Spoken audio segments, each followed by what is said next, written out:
State কাট কৈছোঁ, চিধা কৈছোঁ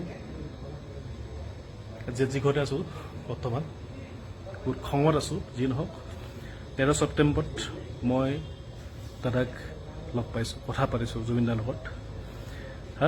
তেতিয়া কৈছে যে মোৰ ছিংগাপুৰ যাবলৈ মন নাই, কিন্তু এটা কাৰণে যাব লাগিব, এটা নহ'লে এটা ছুইচাইড কৰি দিব, নহ'লে এটাই। তাৰ কথা কৈছে, কাৰ কথা কৈছে? শ্যামকানু মহন্তৰ কথা কৈছে। কাৰণ কেলৈ শ্যামকানু মহন্ত বেপাৰী হয় এটা। জুবিন গাৰ্গক লৈয়েতো কৰি আছে কামটো, জুবিন গাৰ্গক লৈয়ে বেপাৰ কৰি আছে নৰ্থ ইষ্ট ফেষ্টিভেলটো। মই স্পষ্টভাৱে কৈছোঁ, মোৰ নাম ডিম্পল, মোৰ যি হয় হ'ব যাওক। দাদাই স্পষ্টভাৱে কৈছে যাবলৈ মন নাই, ৰৈ বিনালে কাম কৰি আছে। কিন্তু সেইদিনা মই আছোঁ, অনুপম কোঁৱৰ আছে, ৰোহিত সোণাৰ আছে, মই আছোঁ ৰেডি উইথ যে শ্যামকানু মহন্ত ছুইচাইড কৰি দিব মই নগ'লে। হাঁহি ধেমালি মুখে কৈছে, কিন্তু সত্য কথা। কিন্তু আজি কি হ'ল, ওলোটাটো হ'ল, নিজলৈ টানি আনিলে। একমাত্ৰ দায়ী হ'ল শ্যামকানু।